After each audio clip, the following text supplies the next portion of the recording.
the officer's saying it looks pretty We'll be slow. going For sure. by. You'll get another chance, a good chance. You want to get more than your running lights on as well this afternoon so you can be seen. The visibility is going to be a bit crummy on the highway for sure. The eastbound 417 busy from Parkdale to the Vanier Parkway. The eastbound 174 still heavy out to about Montreal Road. Riverside Drive busy southbound, primarily now just from Walkley down to Hunt Club. That bit in Billings Bridge seems to have simplified it a little bit. Southbound Airport Parkway busy from Brookfield down well beyond Walkley. In fact, almost down to Hunt Club. Bit of a chore getting down the south quays of the airport this afternoon. Southbound Prince of Wales is not just heavy around Fisher where it was earlier, but now it's down in the south end. So like from Valville down to Strandard, like Southern Barhaven, that part of Prince of Wales southbound is quite slow as well at times. Hunt Club Road backed up eastbound at Prince of Wales, westbound at Riverside, and then the west end approaching Woodruff. Westbound Heron and Baseline busy at times from Riverside to about Maryville Road. Northbound Island Park Drive is busy from Richmond Road right to the Parkway and the Champlain Bridge. All the bridges are busy headed to Gatineau except for the Alexandra, which is only busy headed towards Ottawa. The Portage Bridge, though, is heavy both directions, and that explains why I'm seeing tie-ups on the Parkway and on westbound Wellington converging on the Portage Bridge. Rather busy there. Same sort of thing is happening around Island Park as well on the Parkway, but certainly very slow headed from downtown towards the Portage Bridge. Alan, I'm back again in about 6 minutes. Thanks very much, Doug. Weather-wise tonight, low of 8, clear before morning, 60% chance of showers though tonight, and Thursday mainly sunny, high of 22 and a low of 10 degrees. You're listening to All in a Day here on CBC Radio 1, 91.5 in Ottawa, Gatineau. Tomorrow on The Current. This island catches people's imagination. I think everybody hopes that something's found here. The lure of buried treasure on Nova Scotia's Oak Island has drawn dreamers and adventurers for hundreds of years. Randall Sullivan has been digging into its mystery for nearly 2 decades. He talks to Anna Maria Tremonti about his book, The Curse of Oak Island, on The Current. Tomorrow morning at 8:37, 9:07 in Newfoundland. The CBC News is next. Coming up in 90 minutes, it's As It Happens. Hi, I'm Carol Off. Weeks ago, they could smell freedom, but in the past 48 hours, it's all come crashing down. As the death toll rises in Sudan and the violence continues, we speak to 2 women who tell us how they escaped death yesterday. From CBC News, The World This Hour, I'm Stephanie Skandaris.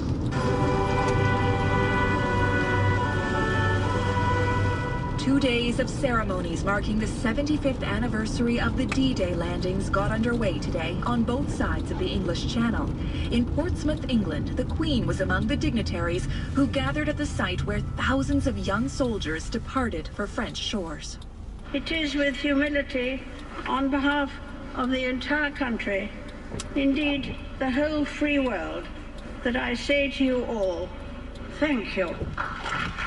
And at the Benny-sur-Mer Canadian War Cemetery in France, Governor General Julie Payette spoke to veterans and their families. Thank you. Thank you from the bottom of the heart of a country for what you've done for Canada and what you still do. Merci. Merci à vous tous. There will be more ceremonies marking the turning point of the Second World War tomorrow.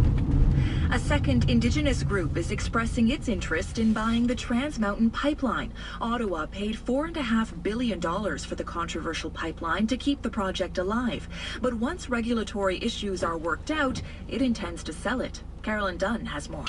With a mandate from the Assembly of Treaty Chiefs, Iron Coalition is an organization with one mission: to buy a stake in the Trans Mountain Pipeline if it's approved by the federal government.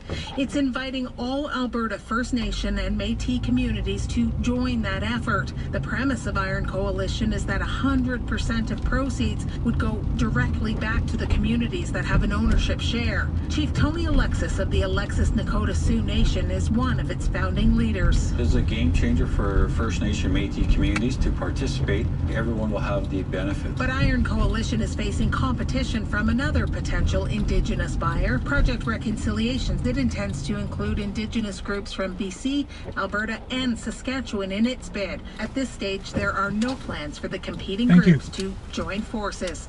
Carolyn Dunn, CBC News, Calgary.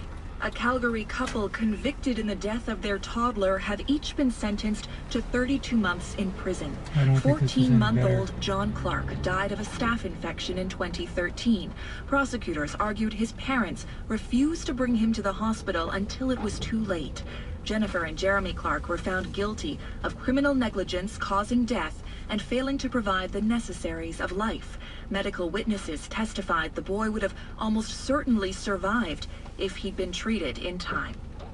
The White House says it is serious about imposing import tariffs on Mexico if that country fails to address the flow of illegal migrants passing through its borders. Mexican and U.S. officials are meeting in Washington today to find a solution. Meanwhile, Congress Republicans are threatening to revolt if tariffs are announced. Lindsay Duncombe reports. This is like a giant game of chicken. Texas Senator Ted Cruz is one of many Republicans who don't want the president to put escalating tariffs on Mexican goods. It's estimated a 5% tariff would cost the state of Texas $5 billion in the first month. It's like two trucks on a country road headed straight at each other. One or the other is going to blink. Some senators are considering legislation to block the tariffs. It would need to pass with a veto-proof majority, and it's unclear if that many Republicans are willing to go against President Donald Trump.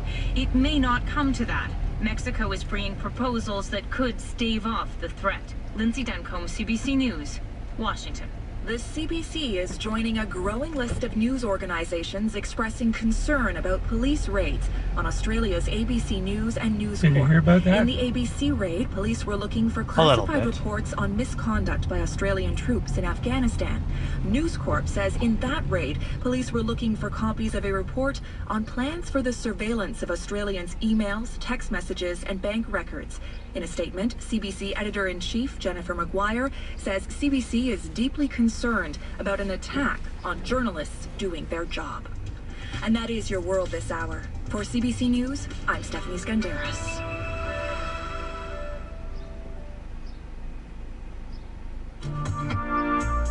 Hi there, I'm Alan Neal, and this is All in a Day. Water levels along the St. Lawrence River are now higher than those from spring flooding 2 years ago. In this hour, two mayors on what that means for their residents. And after 5:30, Juno nominee, critically acclaimed musical force Lydia Ainsworth is on her way to Ottawa. In average of your comfort, to match a portrait's face that hangs inside of a museum. Now hangs a database. Lydia's going to be here tomorrow with electronic gadgetry galore to get on stage with Basha Bulat, Kathleen Edwards, Tom Wilson, and Kobotown for Random Play, the event I'm hosting for Writers Fest tomorrow, where these folks play tunes that came up at random on my iPod. But today, Lydia will be talking about the music she's created on her album Phantom Forest. But first, just 3 weeks before the Ottawa Jazz Festival begins, organizers learn they have to find another $300,000